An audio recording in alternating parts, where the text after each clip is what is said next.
Welcome to the Uffsides Super Bowl 51 recap. I'm Matt Uffer, joined by fact checker Alex and sound guy Will. Oh, what happened in the Super Bowl? Ooh, we are gonna recap it all chronologically. Can you hit me with one of those?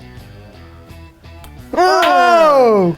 Luke Bryan sang the national anthem mere hours ago, and I could not pick him out of a police lineup now. I do not know what that guy looks like. And then, the coin toss.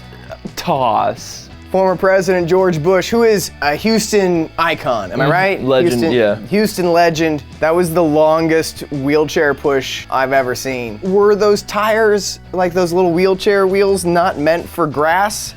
It took a long time to get him out to the 50-yard line. It's like half the time he has left. Dude, that's up. That's the I say.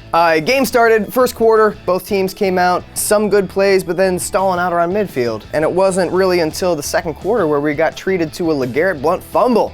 Deion Jones doing work. That started the big ol' ATL #RiseUp parade. It was a good times. We got treated to that fumble, we got treated to the first and second of several incredible Julio Jones catches. Yeah, but that's where it went wrong for the Falcons because he wound up with more than 50 yards. There it is. For me, the highlight of the game, Robert Alford's pick six.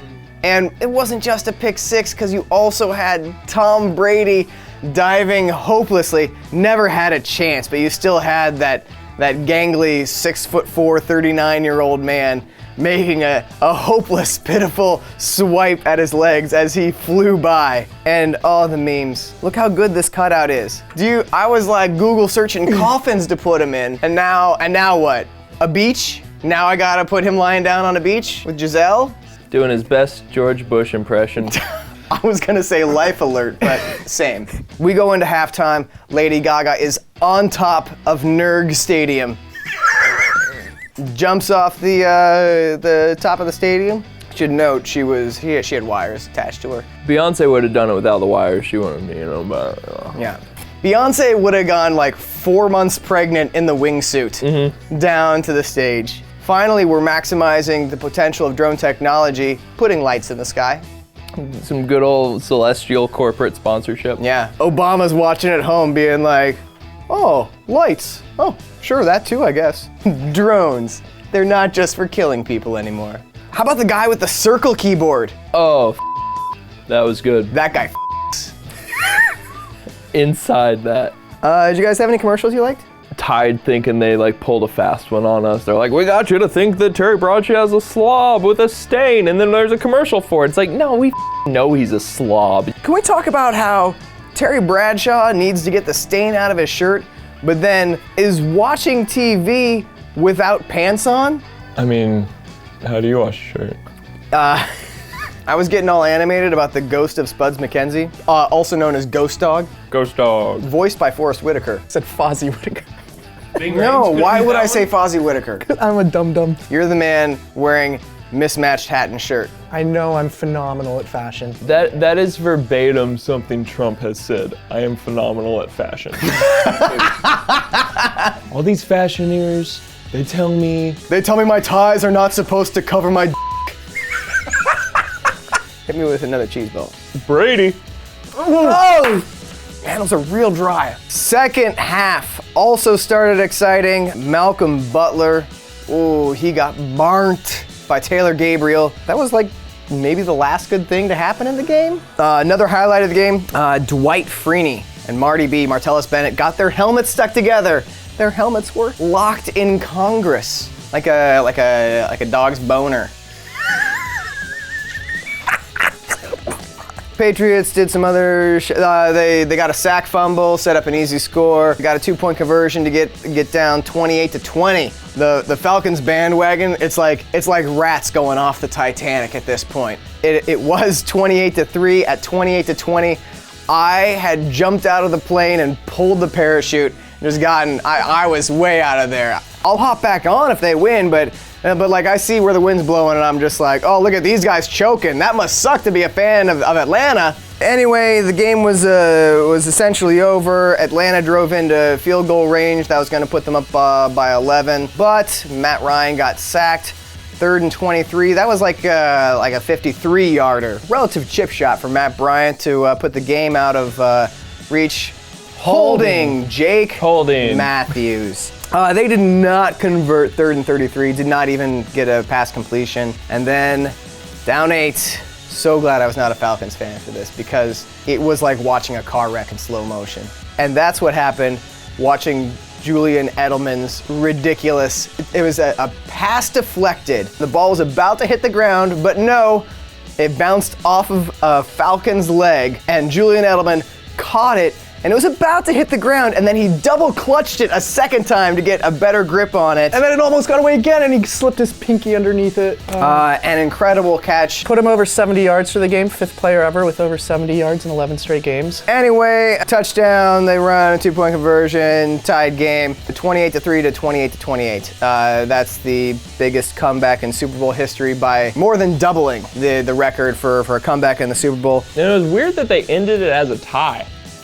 Yes. It's been over a decade since any team won after trailing at the start of the 4th by 19 or more points, and it's never happened in a playoff game. It's historic, all right? Historic. Tom Brady, they call him the GOAT. Yeah. He actually started with sheep. He had a semester abroad in New Zealand, and that's what some of his friends were doing. He acquired a taste for it and moved on to goats. And that's why they call him the GOAT. Allegedly. No, he's pretty vocal about it. It's one of his steps to sleeping great. It's ever since he put the "Make My Lovers Goats Again" hat in his locker room. Reporters have pressed him about it, but he won't acknowledge the fact. Patriots won the overtime toss, which I feel like for the sake of consistency, they should have gotten George Bush out there just to do the overtime toss. Also would have given the Falcons players some rest. It's gonna be 20 minutes to wheel.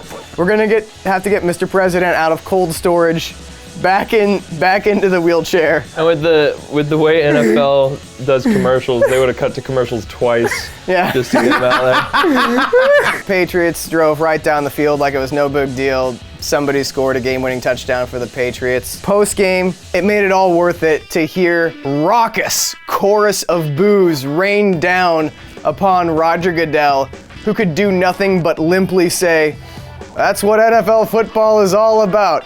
Yeah, it is, us booing you.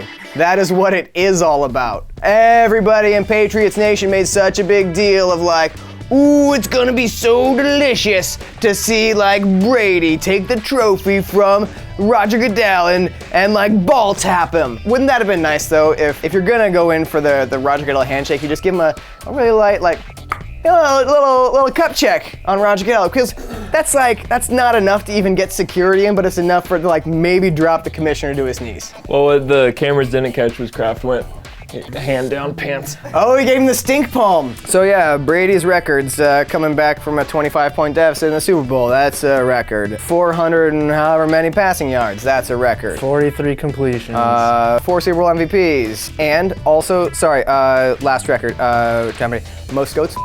And he could have stopped at 1, but he really wanted to cement it. He wants to make sure. Put it out of reach for everyone No one's else. stopping this one. But anyway, when I look back on this Super Bowl, I mean, yeah, sure, I'll like kind of remember the Patriots coming back, but mostly, Julio Jones making not 1, but 2 amazing toe-tapping catches. Nope, not allowed to remember it. That's how we're gonna finish the episode. We're gonna talk about Julio Jones. This is the drive. This was right before, Matt, where we're gonna pause the game in my mental recall of this game.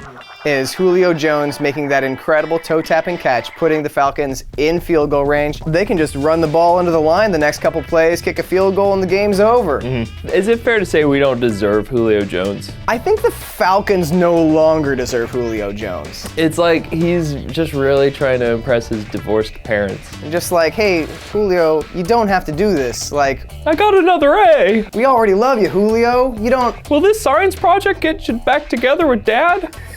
That is our last episode of the season for Uffsides. We'll probably be back sometime in the offseason. You're going to have to subscribe to SB Nation to make sure that you don't miss any episodes that come out.